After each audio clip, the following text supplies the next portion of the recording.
technology obviously has been tied to growth. Growth is technology, technology is growth. How do you look at technology? It's a broad space, I know, but what are your thoughts? Technology has definitely been growth, and I love that concept. What I don't like quite as much is this is the consensus view that this technology equals growth will last sort of forever after. I think a lot of these companies do have structural growth. The question is there enough structural growth to justify their current valuation?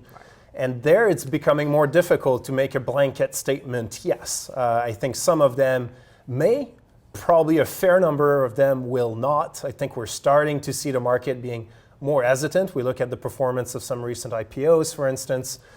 And as the market may start to ask that type of question, is there growth, but is there sufficient growth to cover the valuation of these companies? I think it will create some uncertainty and some potential volatility in that sector. So my approach has been to usually invest in tech companies that have less growth bar price, but for much less growth, and where I'm more comfortable owning them over time.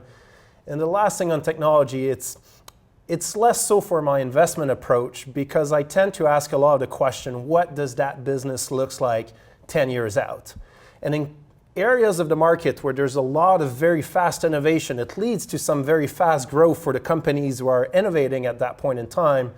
I think it's also important to remember that if you are truly investing for the long term, that fast pace of innovation also means some risk to the businesses that are today innovating. So I have oftentimes difficulty to answer what does that fast growing companies looks like in 10 years. So I have a tendency to buy more boring software type or very established type of tech companies.